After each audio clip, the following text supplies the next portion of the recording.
always say this, even though I feel like some people might disagree, but not everybody needs a therapist, but I feel like everybody needs a coach. Because, like coaching, it really holds your hand and, like tells you a way out. And coaching is about If you accountability. need yes.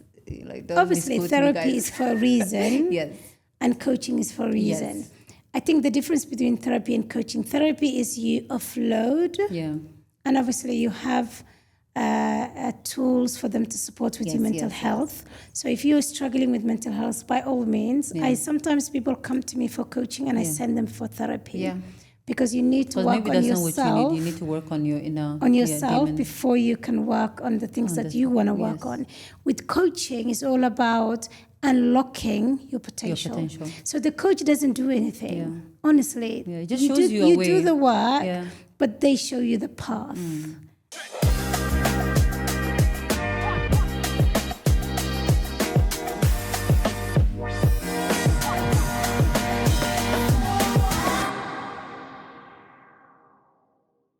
Assalamu alaikum and welcome back to another episode of the Cultured Voices podcast. I'm your host, Dr. Fatima Muhammad, and today I am with a very, very special guest. I think I always say this about my guests, but honestly, I feel like, I'm very particular about who I like to talk to, especially on the podcast. So I'm like, oh, my guests are such incredible, especially the women. MashaAllah, tabarakallah. Thank you so much. Anyways, I met this beautiful lady at a random night. Yes. Right? And her name is Suaad, but inshallah she will introduce herself much better. So welcome, guys. I hope you're subscribed. If you have not seen the other episodes, go ahead and do so. And welcome back. Hi, assalamu alaikum. Alaikum assalam rahmatullahi wa barakatuh. Thank you so much for having me. No, thank you for having the time and coming here. Oh, Culture Voices is quite a name. Hey, I love it. Thank you so much. How are you? Alhamdulillah. You look beautiful, mashallah. I made an effort today. I'm not a glammy makeup person, but I felt today on Culture Voices, when you communicated to me, it's all about you, and I thought, let me make it about me and let me make an effort, and mashallah. I have. So talking about you, do you want to tell us who you are? Maybe make a little introduction. Okay, I have a lot of hats. So my name is Suaad Abdulle. I was born in Somalia. I'm a child of war, and I'm a mom to beautiful 5 human beings. Oh, mashallah. I'm a wife, a sister, a daughter, but I'm also an educator, a coach, and a mentor. MashaAllah. And kind of someone who advocates, someone who fights for corners of those who don't have voice. And honestly, every time someone asks me, who are you? I kind of struggle with identities, because it's like you as women, we wear so many hats. Yeah. And sometimes when you try to explain all of them, it can be overwhelming to some, but that's who we are. Like, we literally wear so many hats, and I one of those mothers. I love that. And the thing is, when even before I started this podcast, I was very I was questioning whether or not I should be the one introducing the guest, or should they be introducing the guest? And since from a personal experience, I know it's very, very hard for me also to tell people who I am. And that question, can you introduce yourself? It's so hard even for me. Yeah. But I feel like it's very important for the person to tell them, to tell other people who they are. And I feel like the more you do that, the more comfortable you get. Absolutely. Yeah. And I think when I came to your Ramadan iftar, and you kind of encouraged us to introduce ourselves and our businesses, majority of our women, including myself, we struggled, and we had to do 1 or 2 takes to get it right. Even though I'm a very confident person who can speak in a large crowd, who are confident speaker, the minute you turn the light on me, I kind of get shy and I'm like, oh, who am I? Yeah. But I think, as you said, the more we do it, the more we will get confident in introducing ourselves. But I think the most important job that I have is being a mother. I love that. And an educator, because you start educating your own children. That is so true. And so, that's something that I feel proud of. even though I've been a working professional mom For the longest throughout time. my life. MashaAllah. Yes. That is so, honestly, that is so true, because sometimes when we actually put the light on ourselves, we get really, really shy about telling people who we are, and especially using big words. And just to give you guys a little foundation, what we're talking about is Sisters Connect. So I have a page for women, and I don't like to use, I don't know, the word empowerment is just very confusing for a lot of people, but it's just to build skills and to make them better in both their professional lives and their personal lives. So one of the events I building did, leadership. I think that's Yeah. what Sisters Connect all about. yeah. So one of the things we did at an iftar dinner that we had was introduction, and we're just practicing how to introduce ourselves as women. And one of the things I was telling them is that we should be okay and comfortable to use big words. Yeah. Like, you know, the way an example is like somebody would say, oh, I have a small business here, but you don't have a small business. You are a founder of so-and-so business, or you are a co-founder of, or you're CEO of this and this. And I feel like as women, we don't normally say things like that and use such words. Men, in like, you know, they're completely the opposite, where they use the biggest words and they feel very comfortable. And sometimes they can be delusional. And I love that.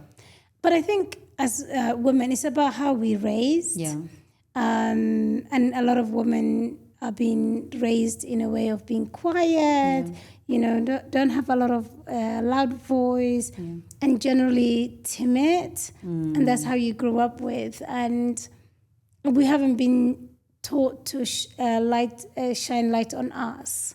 So a lot of the time we dim ourselves.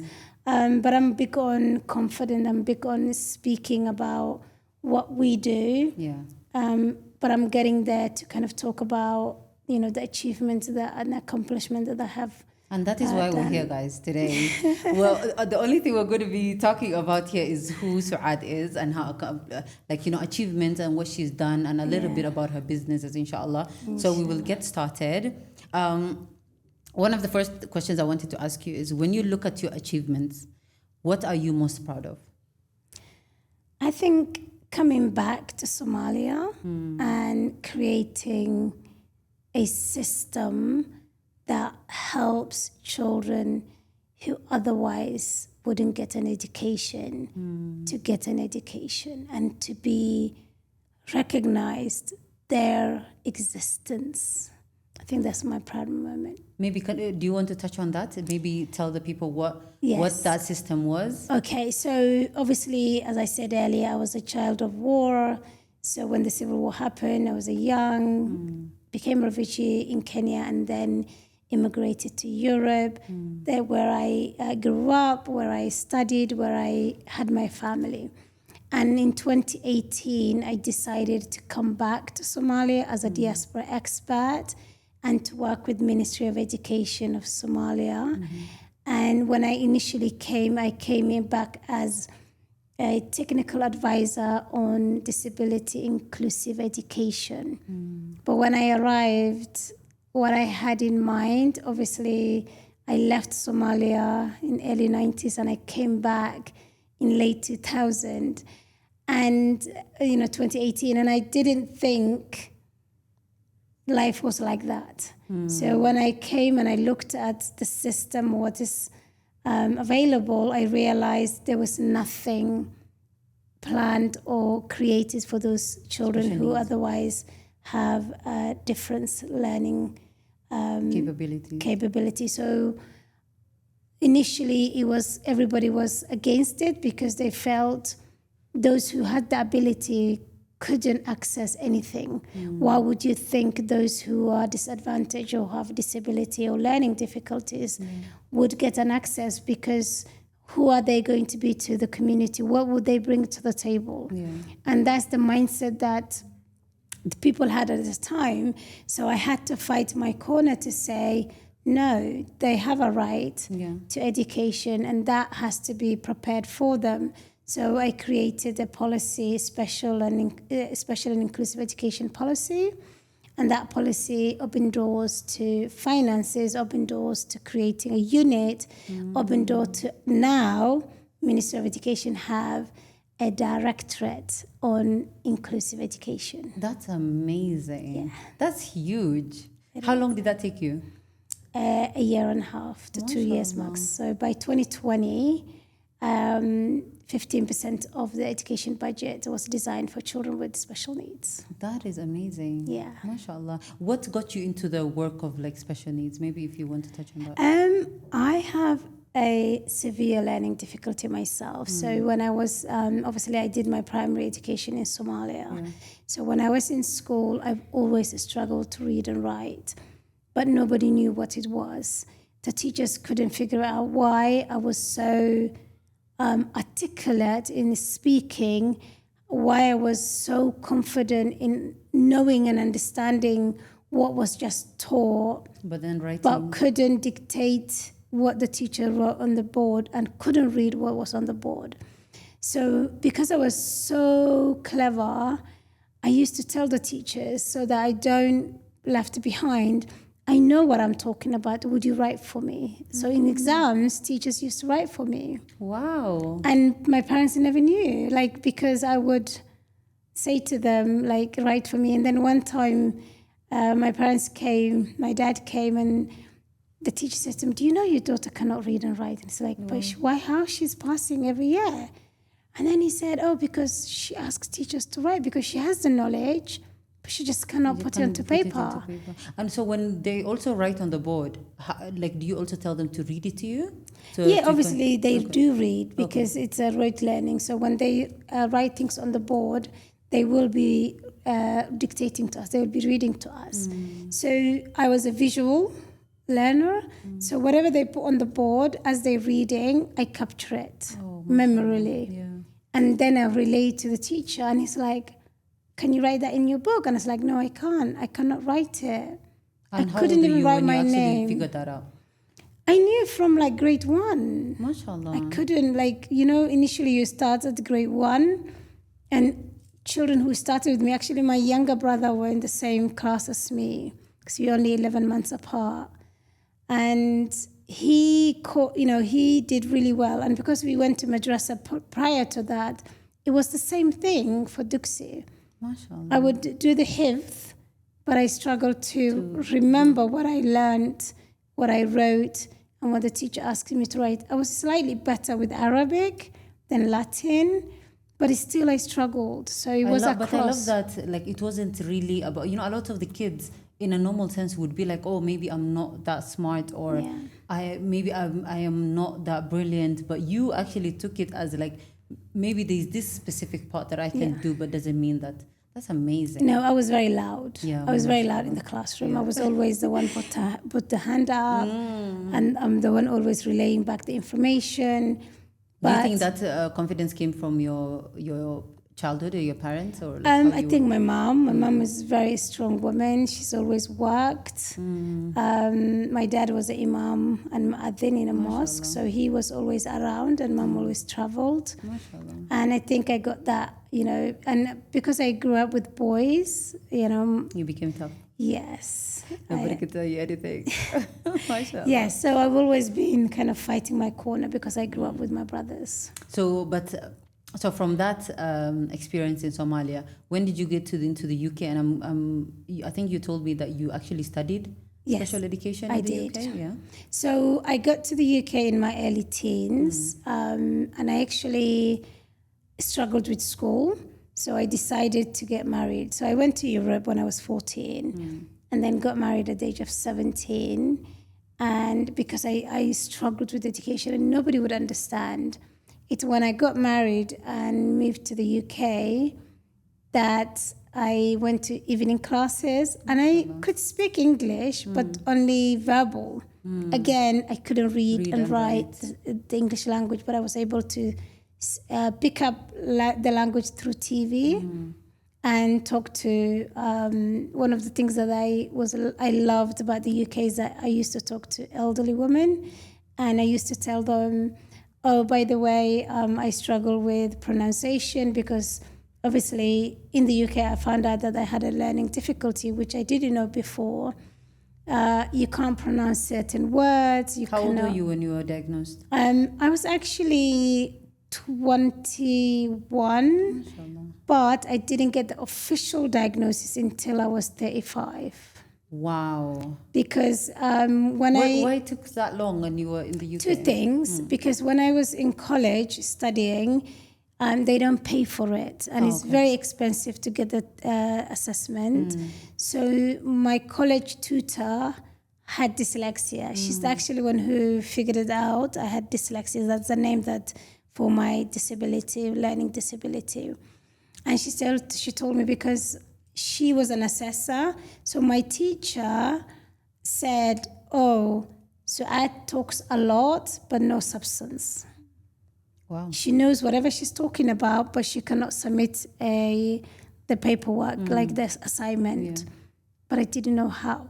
I didn't know what to do, and I was shy about to the teacher. So she advocated for you? So when the assessor came, we were 17 of us. We were doing high school diploma. Yeah.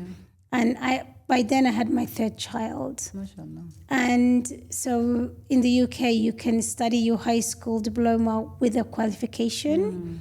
It's called vocational training. So you can get a qualification so that you can get into jobs, but you can also do your secondary education. So when the assessor came to assess the portfolio, we were 17 of us. And I think by then I was in the class from September to December. So the assessor was onboarded in December. And majority of the people built their portfolio, but I didn't. But in the classroom, I was the only one who knew what they're talking about. Wow. That's brilliant. And so when the tutor came, and part of that course is that you have to work. So I was working in early years school because I was studying early years teaching. And she came to visit me in my school first time, and she was giving information that I'm all talk but nothing. And then she came, she watched how I was with the kids, I was at teaching and all of that, and she's like, "Oh my God, Suaad, you have dyslexia." And I'm like, "What is that?" She said, "A learning difference." Yeah. And she said, "I've got it, and you're a spit image of me." Wow. Zoe, I love her so much. She's an amazing, she's actually now works in a college in London, working with children with special needs. She's amazing. So she is the one who diagnosed me, but obviously she couldn't do it officially. Yeah. So she supported me. Out of the 17 individuals, I was the first one to complete my portfolio. MashaAllah. Because she supported me of ways of what to do. Yeah. Yes. That's incredible. So that's how I know what I struggled with, and that's probably why I love what I do. And it's not a job for me, it's a passion because I struggled with learning. And you can understand that, put yourself in their shoes. Yes. That's amazing. Okay. So now that we're talking about your life in the UK, how was that experience, especially working as a special education educator? Yes. Yeah. So obviously, as I said, I started my life as a teen in the UK. Motherhood came before professionalism. But when I finished my qualification for early years childhood teacher, I got employed in the local authority that I was living at the time, Harrow. Shout out to Harrow. Hey. And I started working in the schools as an assistant to start with because I only had level 2. And then I was, what I did was when I was doing my level 3, which is equivalent to A-level, I chose to do a part of it as a special education because that's something that was close to my heart. And then I did that. I worked in that particular local authority and within those local authority for about 10 years. Wow. Before I decided that I want to do my degree. And I've always wanted to do my degree. I remember when I started learning the English language, I had already had my second son. I was 20. And he was quite difficult, and he was only 6 months when I gone back to school. Yeah. And my husband couldn't keep him, and I remember him saying, they're very young, they were under 2.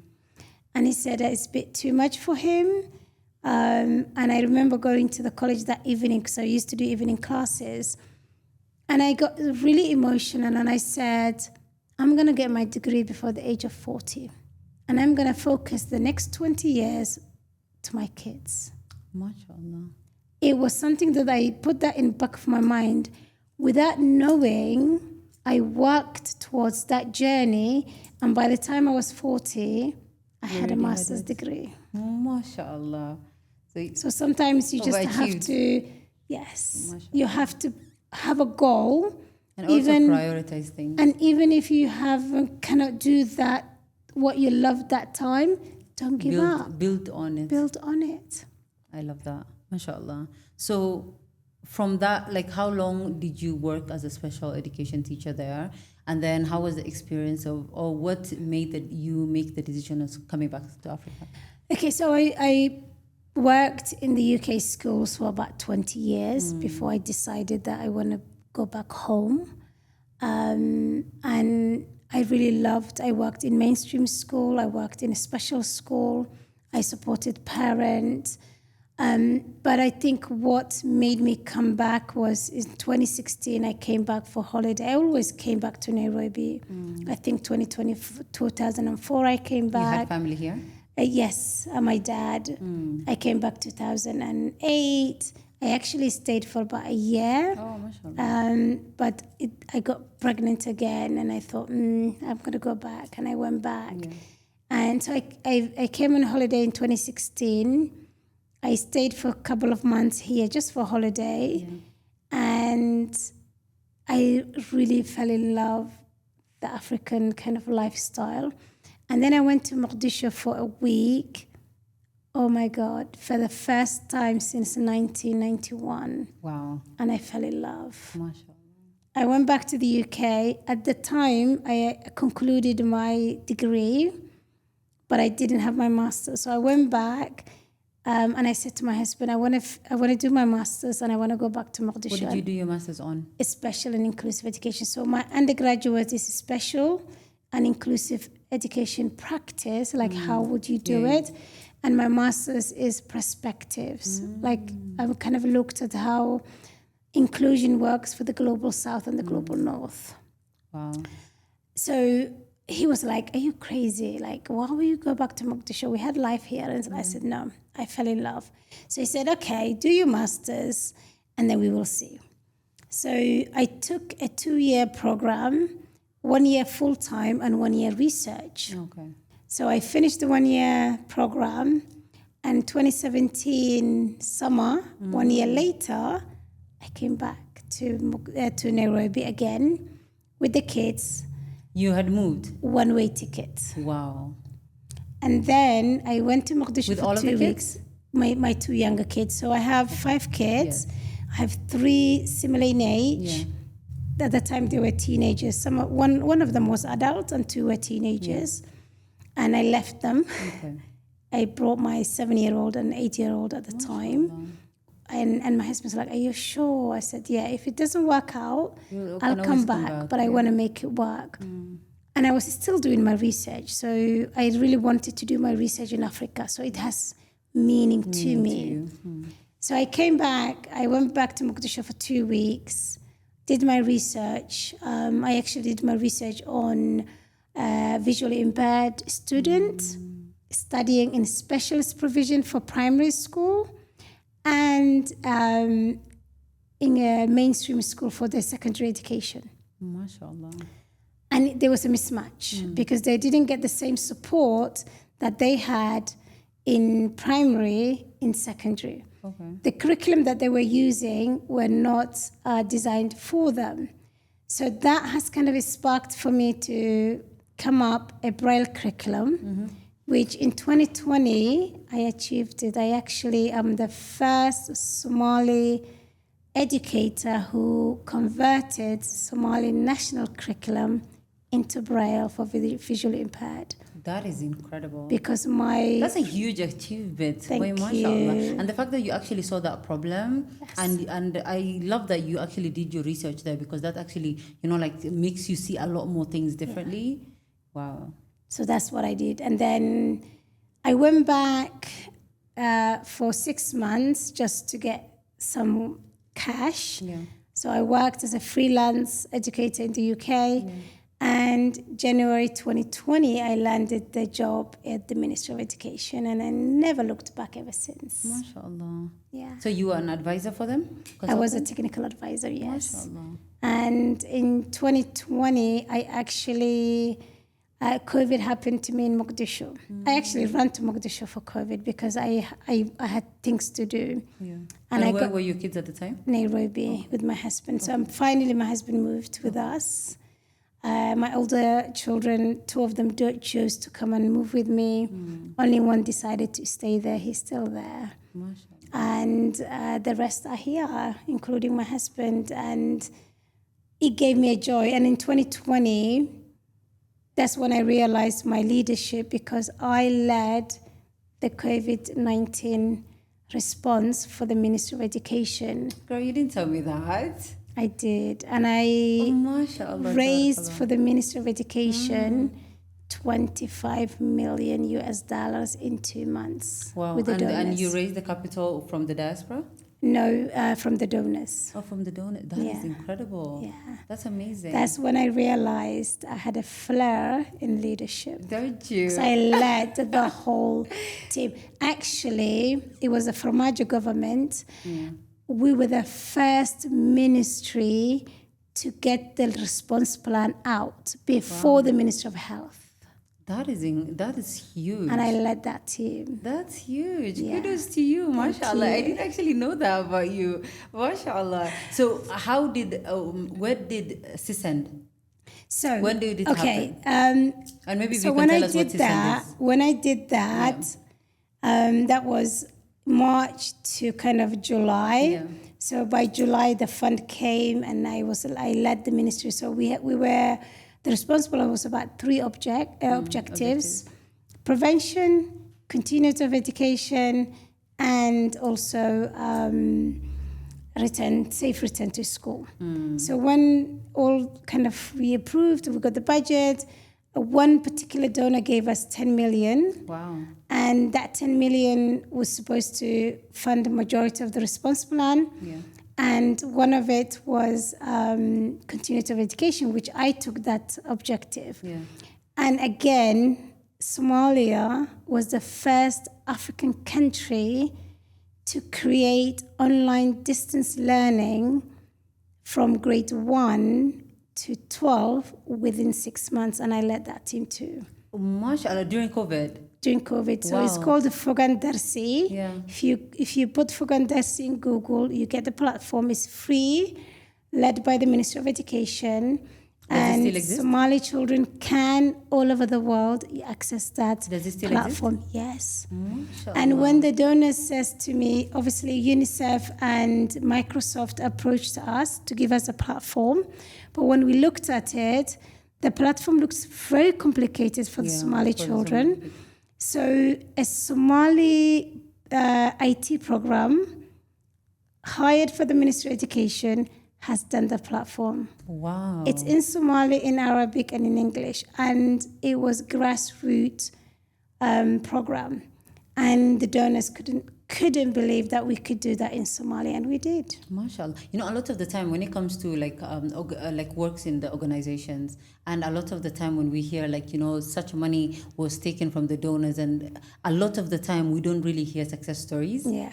And I love that, mashallah, you led two teams. Yes. One during for the whole prevention of COVID, and then another one for education, and they were both great successes. Yes, to continue. And I think the Minister of Education leadership at the time were really go forward for homegrown Somali-led. Yeah. And that is what helped us, because I feel a lot of the time Somalis, we don't, and I think it's an African thing, Yeah.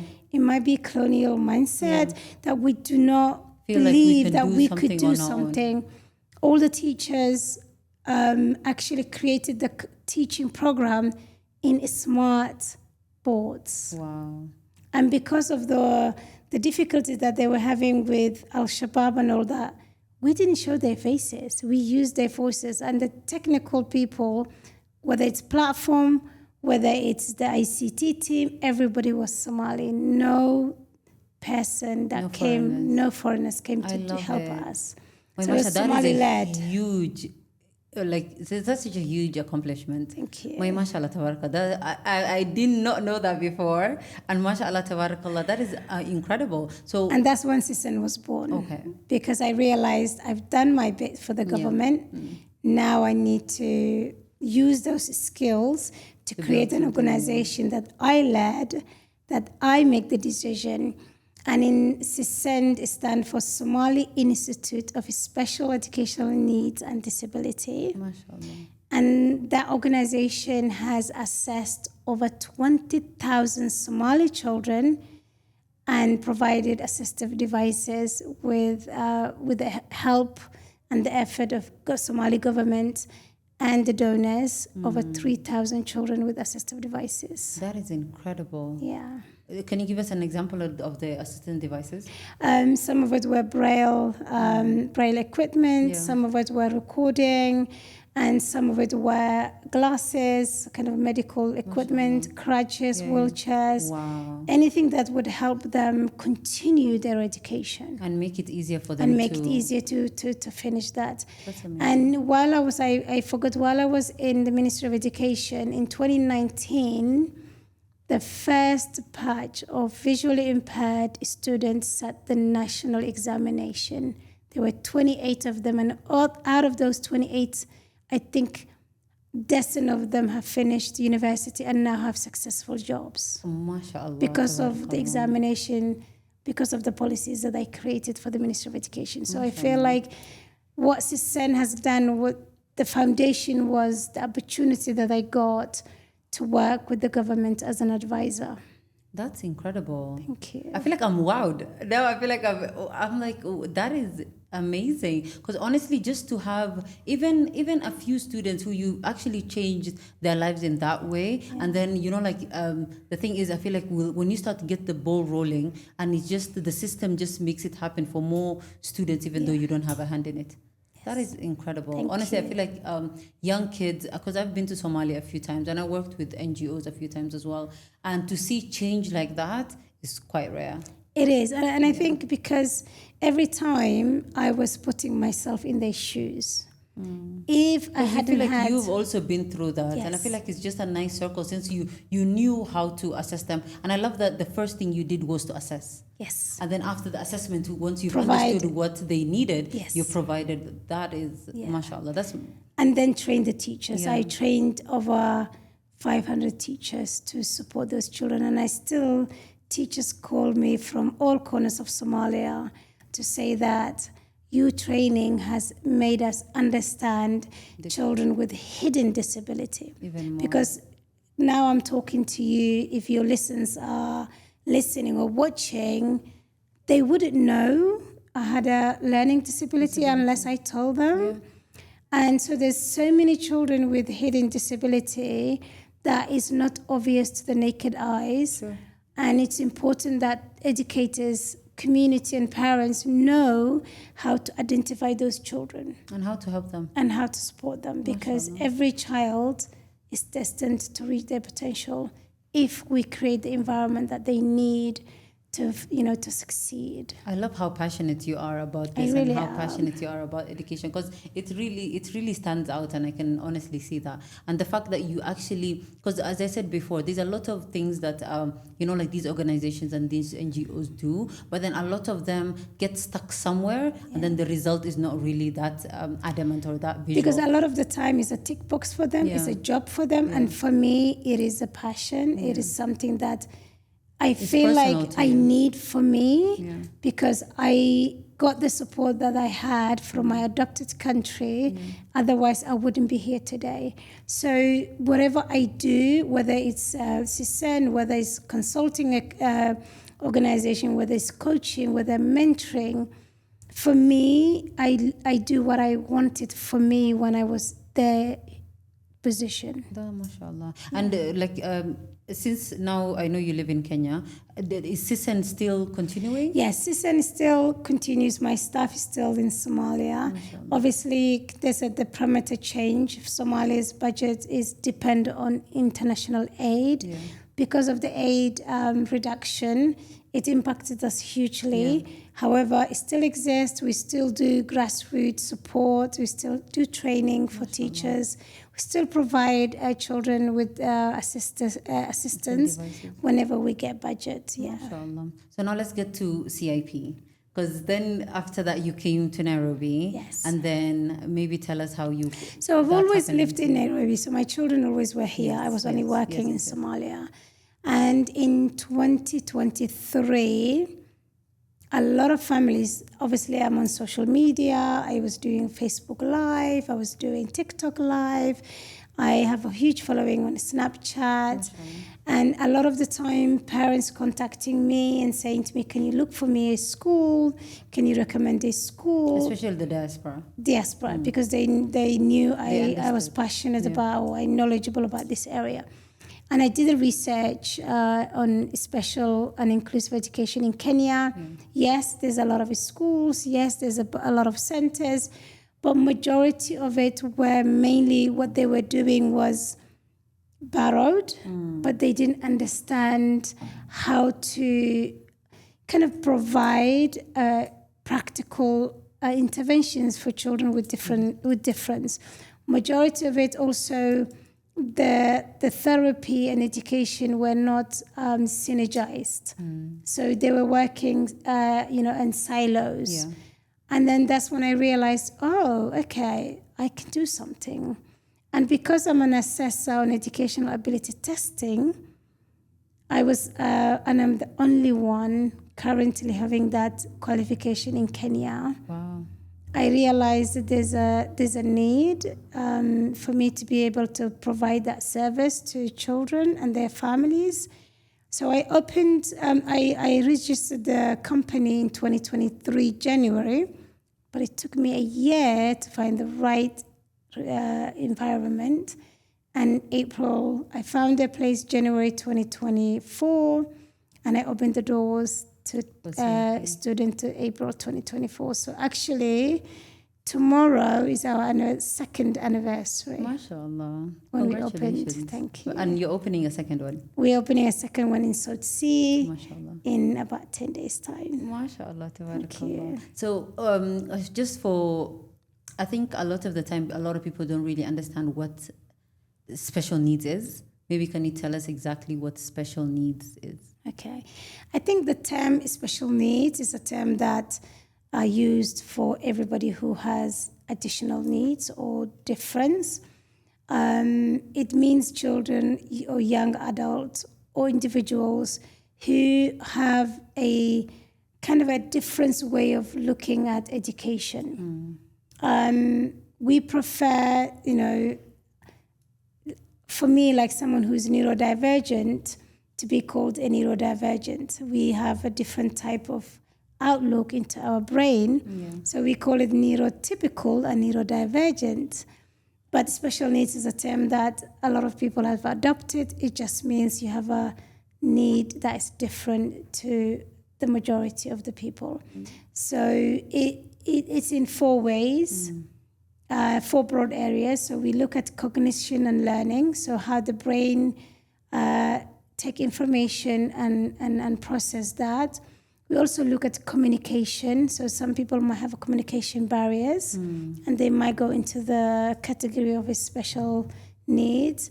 Some might go into the category of special needs because of their physical or sensory needs, and some might be in the social and emotional or mental health needs. Wow. So those are four broad categories of someone having difficulties or differences in an areas of need. That's amazing. So if a parent is listening to this and they're wondering, maybe they're not understanding what or how they can help their child, what would you advise them? And I think the first thing is kind of understand what the child's difficulties are, as well as what their strengths are. Okay. There's a lot of labeling. You can have children with autism, children with ADHD, children with ADD, children with dyspraxia, dyscalculia, dyslexia. There's a lot of names, and it's easier to label children or young adults. But I think for me, the labeling only helps for two things. One, acceptance from the parent, because it's not their fault that their child turned out the way they have. Understanding that their child is different, not because they have done a bad parenting. And in the West, it unlocks financial support. If your child is diagnosed with a with a label and they have a report, it unlocks a financial processes. If those are not necessary, I actually don't like labeling individuals, because sometimes it can be a hindrance, because you can be put in a box. You know, if someone who doesn't have the knowledge would put me in a box just because I cannot read and write, I wouldn't be where I am today. You wouldn't be like able to open your eyes and, you know, like figure out what the thing is. I'm actually, in terms of intelligence, the top 2% in the United Kingdom. Mashallah. When I was tested for educational ability. So for me, what I would say to parents, focus on your child's ability, focus on their strength, and try to navigate around their deficit. I love that you said strength.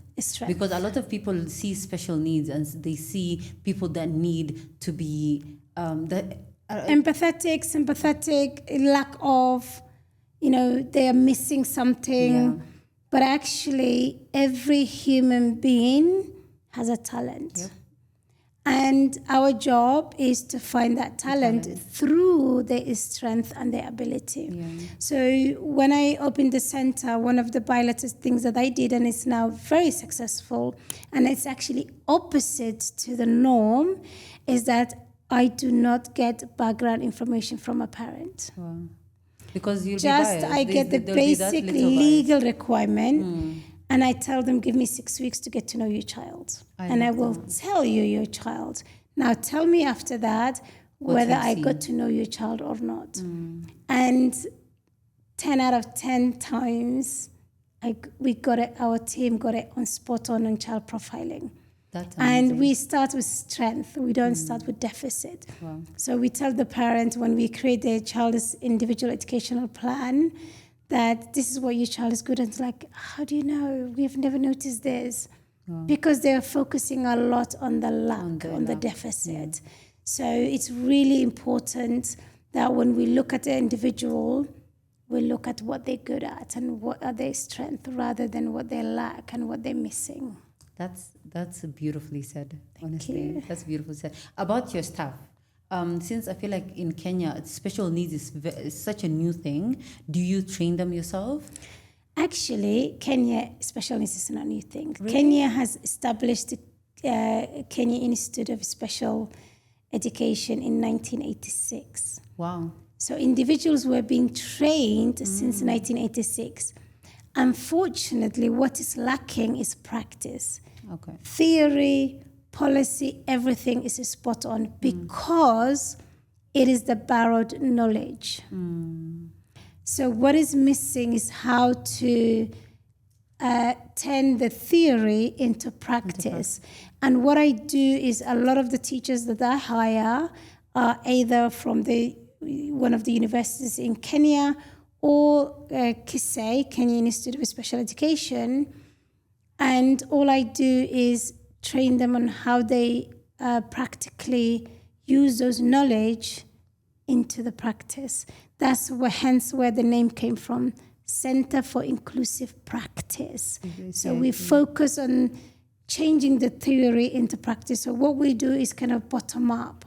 We focus on practice rather than policy. And so is the school specifically for kids of special needs, or is it? Yes, so this center, we like to call ourselves a center because we're the bridge between special schools and mainstream schools.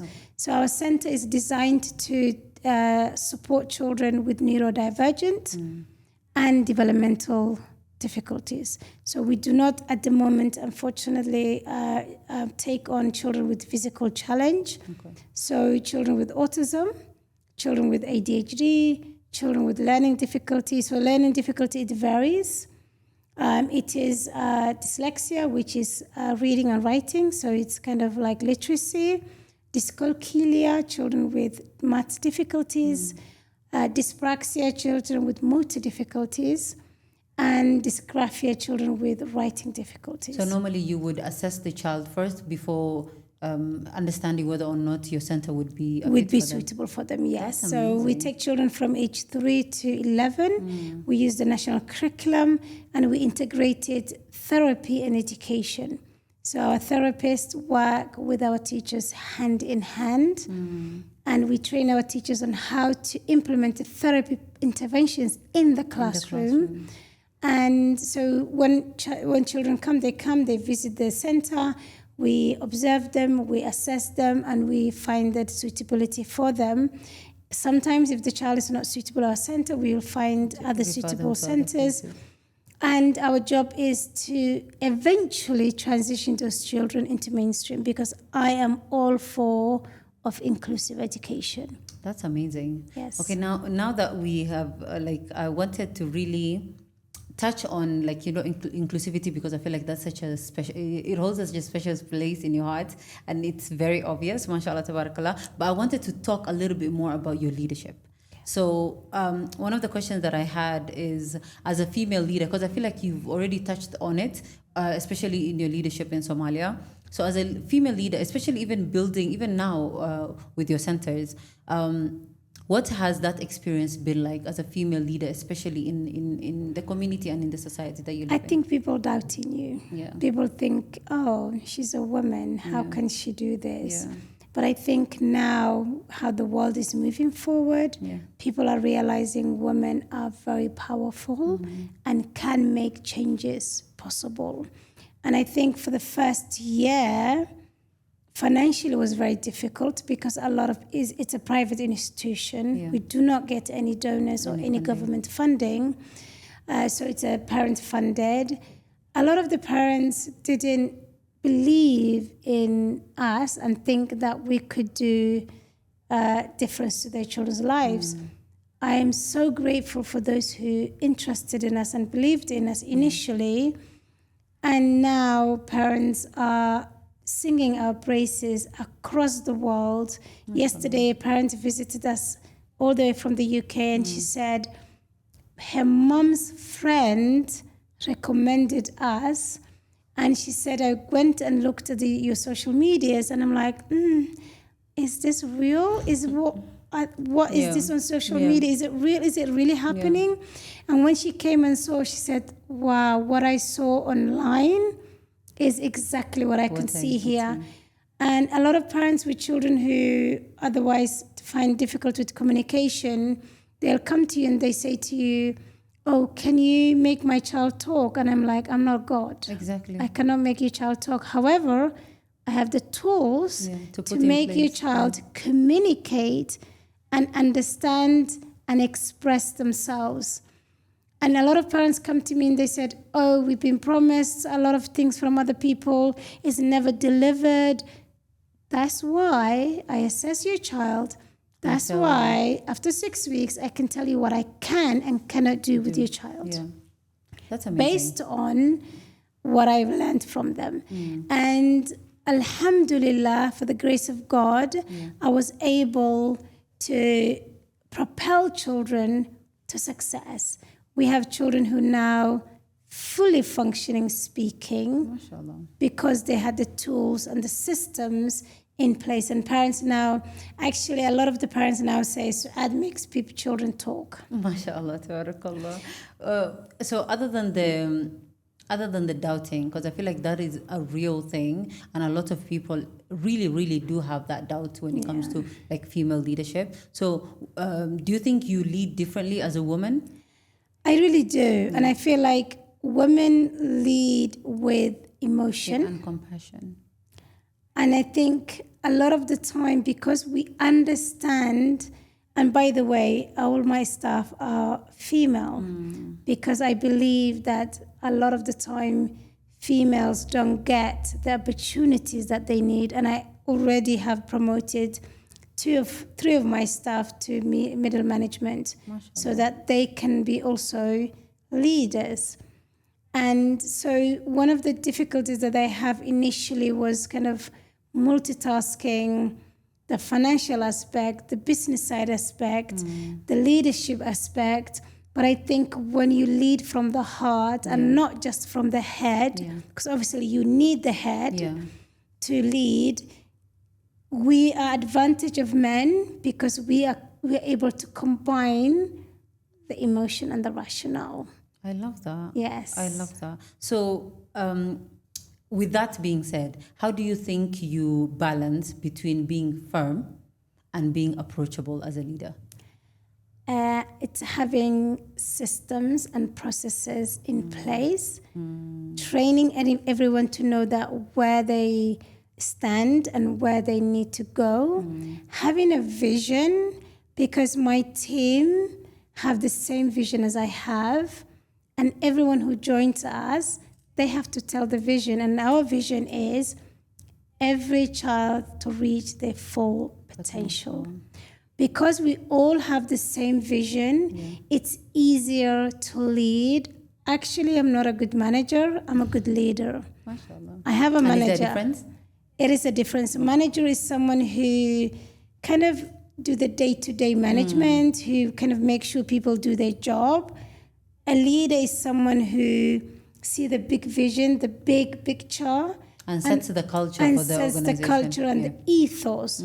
So the minute you come into my center, and I would love you to come and visit us, you feel at home. Like you can see the inclusion, you can see everyone wanting the children for the best. So I always tell them, CIP will be in your life for the rest of your life because it will be in your CV. Oh, that's so if we succeed, we all succeed. If we fail, we all fail. We have no option to fail because of our children.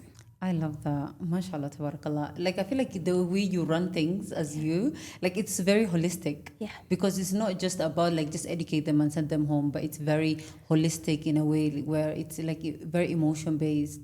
I am. And I'm big thing on mental health. I'm big thing of giving your staff the confidence to lead because I don't want CIB to go with me. If I go tomorrow, because we all one day going to leave this world, I want CIB to be a legacy and I don't want it to go with me. And in that case, I need to create leaders. MashaAllah. And I know that your daughter also works with you. Yes. MashaAllah. Yes, Sagal is my third child. She's my first daughter. And she's always wanted to become a teacher from young. And she chose to study psychology. And I gave her first job and I said, come and work with me. She's like, I don't know what to do. But her A-level was early years. So she had a background in early years teaching. And then she did a psychology and now she's finalizing her master's on psychology and learning disability. That is amazing. So she's actually an amazing manager, an amazing leader. And I could see her going very, very far in this field.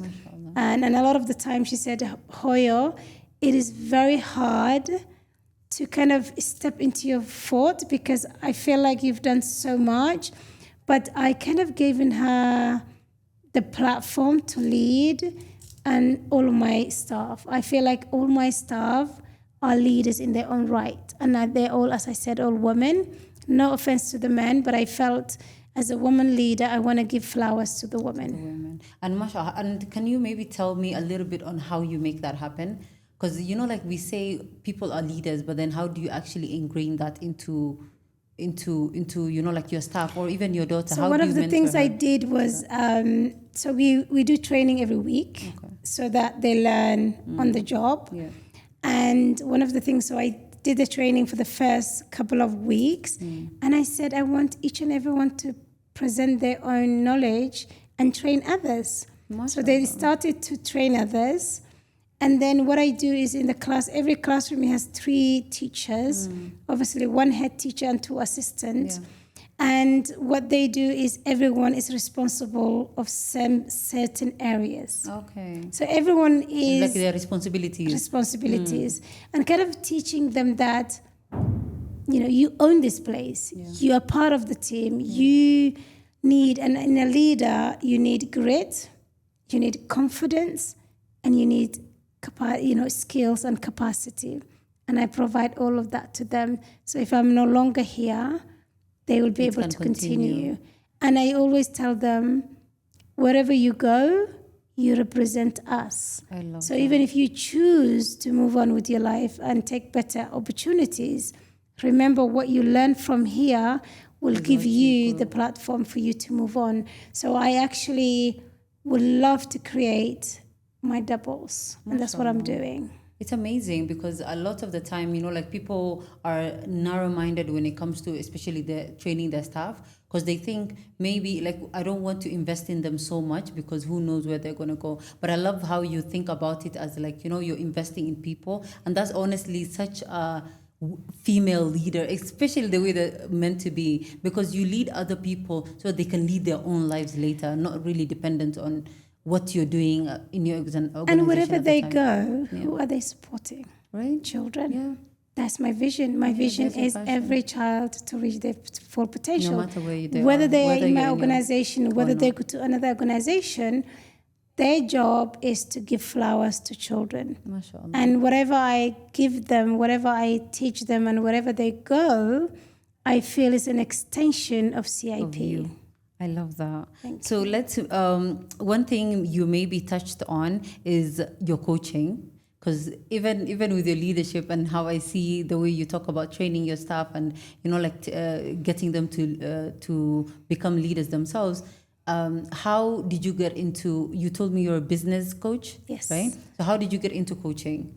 Okay, so when I started my own business, obviously I've been a civil servant all my life. I worked for local authorities in the UK, and then I came to Somalia and worked for the government of Somalia. So I've always been someone who worked for an organization and never built my own thing. So when I started, I didn't have the confidence. I didn't know what to do. I had a passionate, and I know what I wanted. Yeah. But I didn't know the way. Okay. So I hired a business coach, and that has opened my eyes. And I also had a mentor.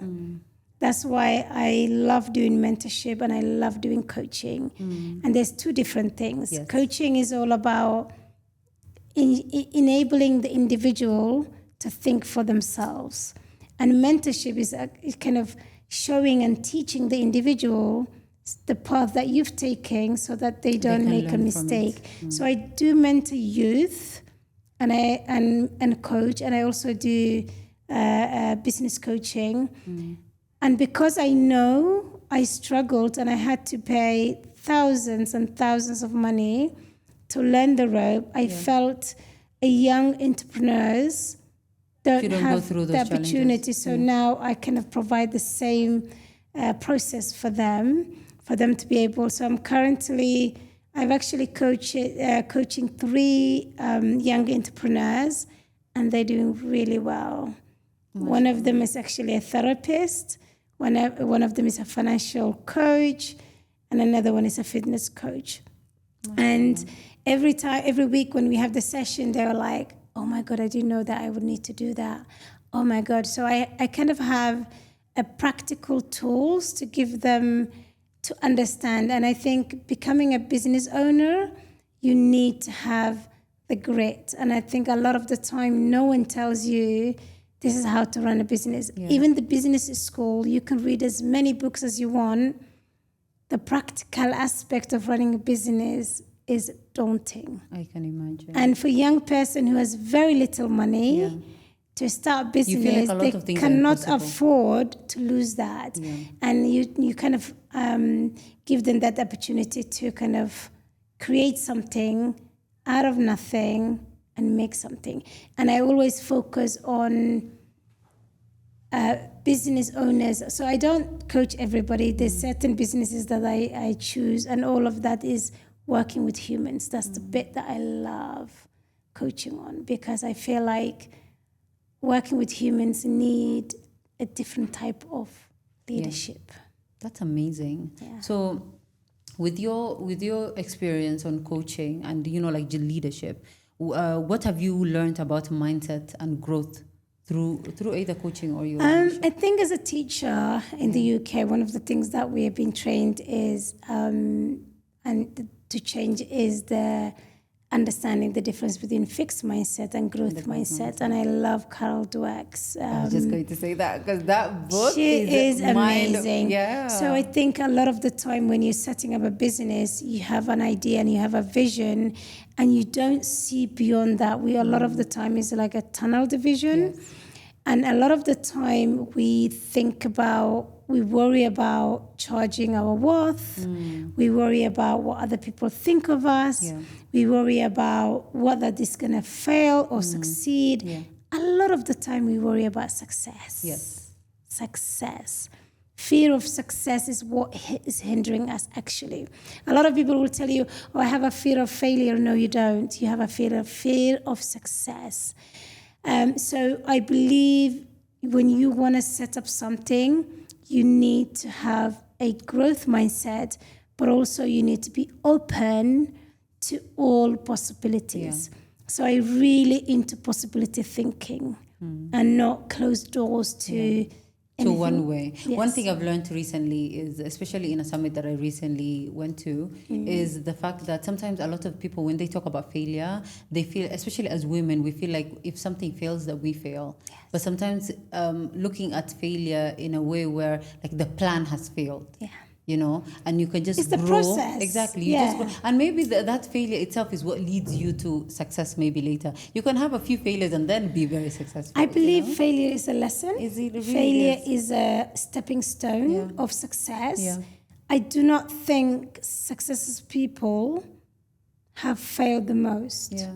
Actually. True. Because every time things don't work for you, you know what doesn't work, so you try something else. You try something else. Yep. So recently I set up a platform, and I realized the way the setup and who the platform was not the way we set it up, and it didn't work. Yeah, and it was okay. It is okay. Because I feel like one failed project doesn't determine or decide the success of other projects that you would eventually build who might be similar but tweaked. I love that you talked about like the growth mindset and the fixed mindset, because honestly that is really what makes a difference in your life, because how you see things is how they're going to be. And in business, you need to have an abundance mindset. Yeah. If you have a scarcity mindset, and if you don't invest in yourself, if you don't invest in the things that you do, how would you make a difference to other people's lives? I love that. And a lot of the time women invest on others but not on themselves.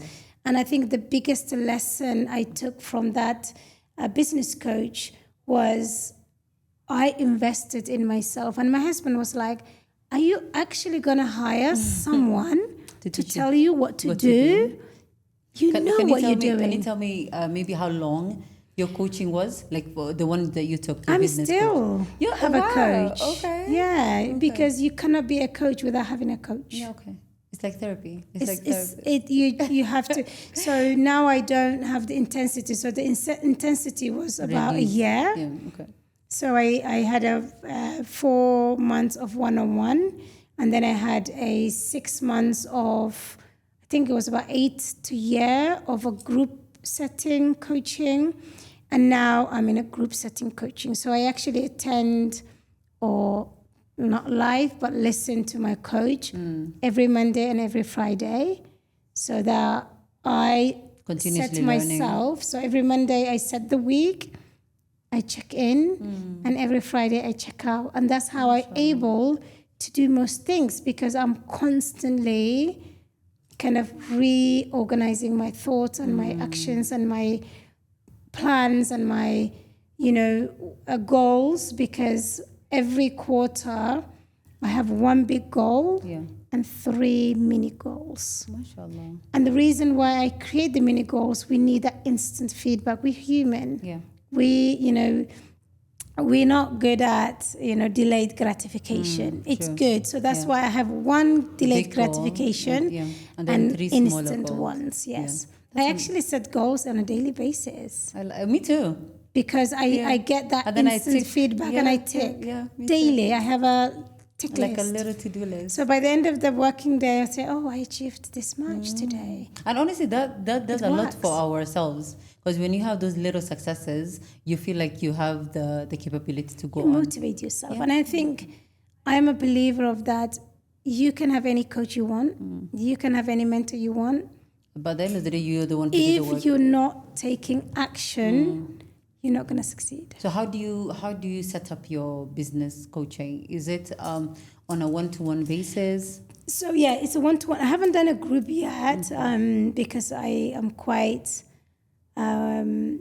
engaged. So what I do, one-to-one 12-week program, start program, where the person have an idea, they want to do business. So you either have a business and you want to, excel in that, or you just have an idea and you want to take that idea to fruition. And within 12 weeks, you'll have something that you will work with. I like that. So I normally have a 12-week program for the coaching. And you don't have to be a female or male. I take all gender. And my vision is that I take you where you are to where you need to be. If you want to continue as a mentorship program, like support, then I could provide that. But majority of the time, I am one of those coaches where I would love my coachees to be independent as possible. So by the time the 12 weeks, I don't want them to needing me anymore. Yes. Wow, that's amazing. With your mentorship, because you touched a little bit on mentorship. Yeah. Like, are you very specific on who you take as a mentor? At the moment, I only mentor women and youth. So children from 16 to like late 20s. And women who either a mother, a young, kind of someone who's struggling with mental health. It doesn't matter.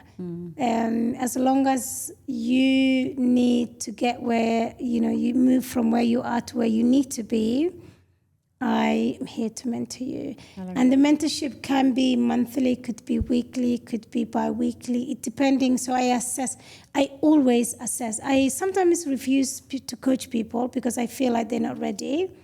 And I give them homework to get ready before they come, because when you give an investment, I want you need to get the return of your investment.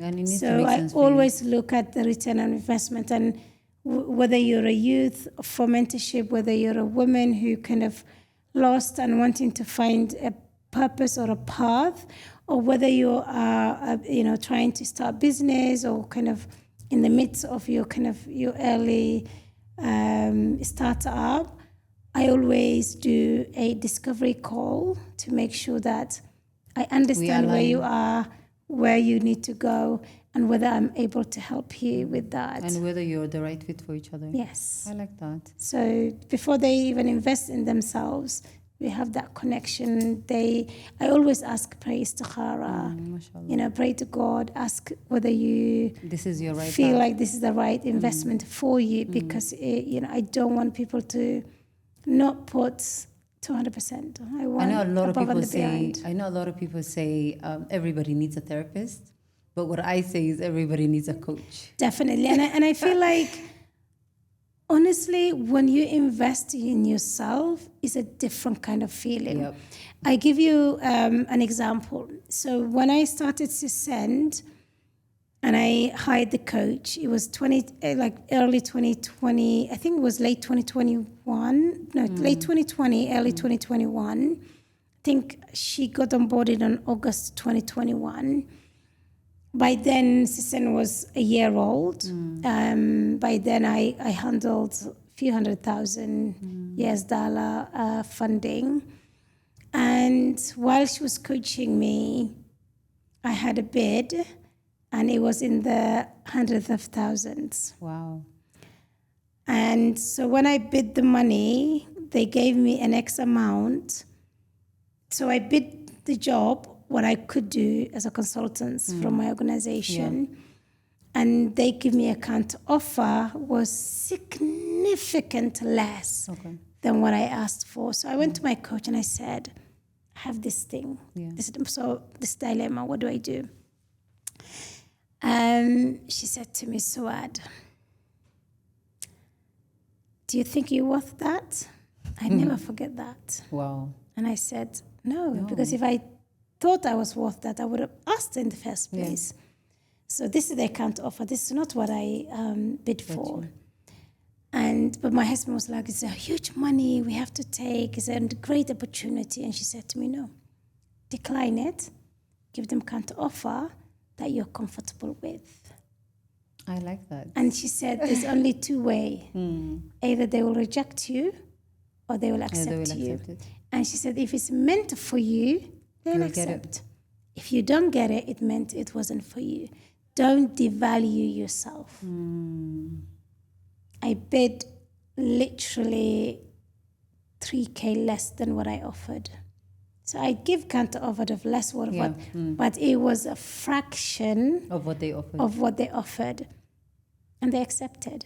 I love that. You know, the thing is, a lot of people don't know that these people just try you. They just try you. And if you accept it... But when you are early business starter, how would you know? How would you know? Exactly. So if it wasn't my coach... You would have taken I wouldn't be here. And I'm going to give her a shout out. Lucienne, I love you. So I'm guessing that the business coaching was through... it was virtual? Yes, it was virtual. She's from the UK.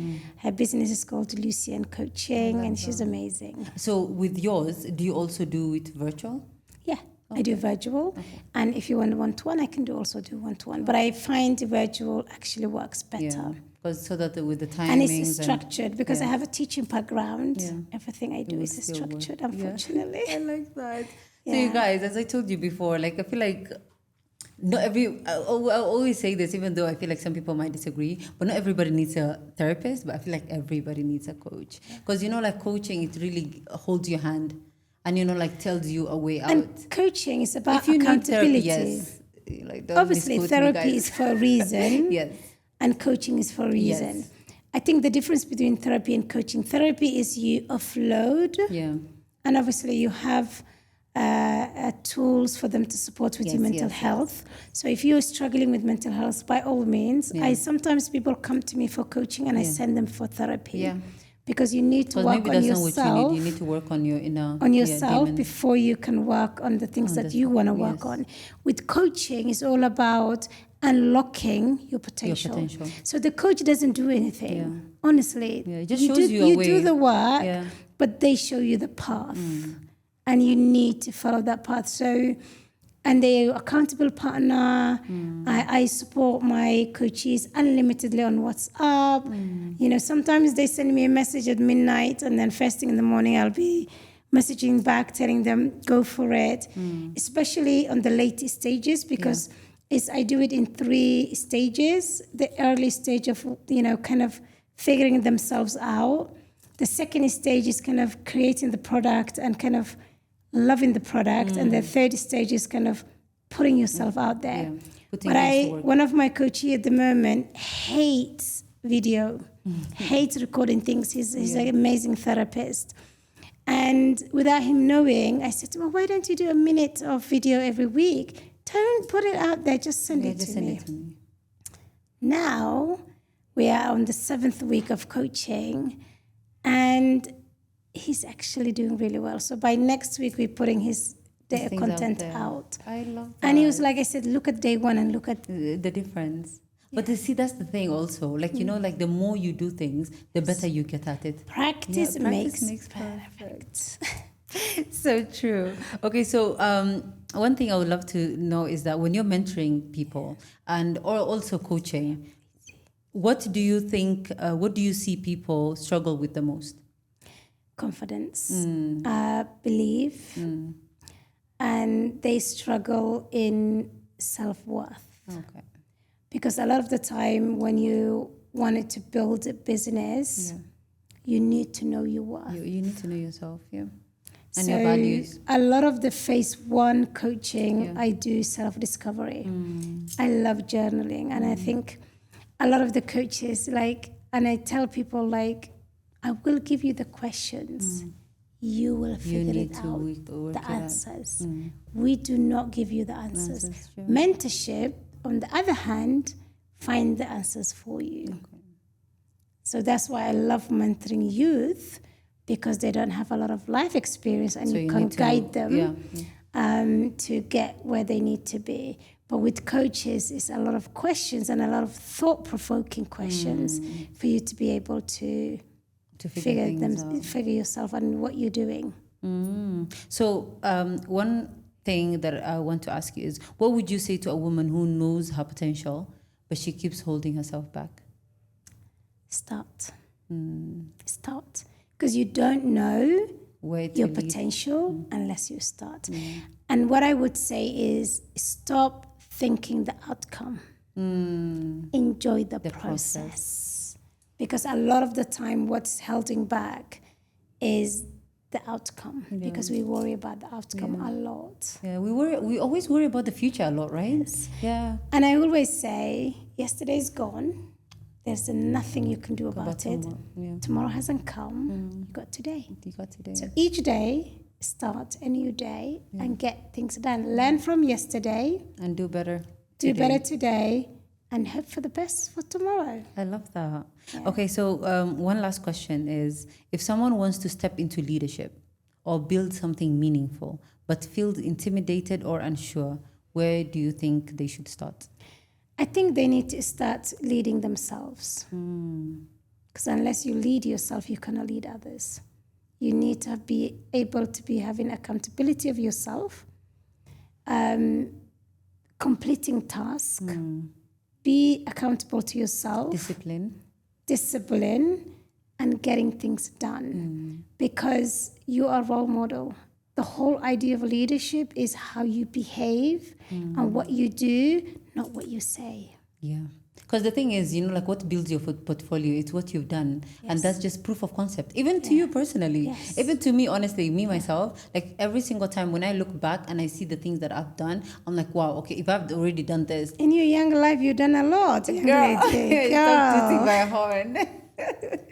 Thank you so much for being here. Honestly, I feel like this is such a beautiful conversation, and I've learned so much too. Do you want to give maybe the audience or anybody listening out there a parting shot or an advice?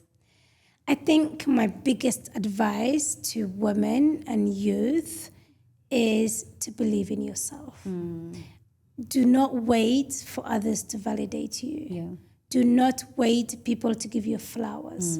Give yourself flowers. Give yourself the validation that you seek from others. What you ooze from yourself, the confidence and the belief in yourself is what others will see. And especially as a woman, I think as women, a lot of the time we wait for people to tell us that we're doing great. And don't wait people to tell you what to do. Get it done. I think people pleasing is a woman's biggest struggle. Strength. That's like, it's a weakness. So we are so pleasing other people. Learn to say no to things that does not fit you or like align with your vision.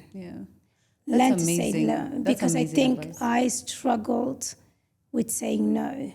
The day I've learned how to say no to things that doesn't align with myself is the day that I went up. And I think find a circle that elevates you. Honestly. You need to repeat that, because I highly stand for that. Yes, you need to find a circle that elevates you. You're the average of the 5 people you spend time with.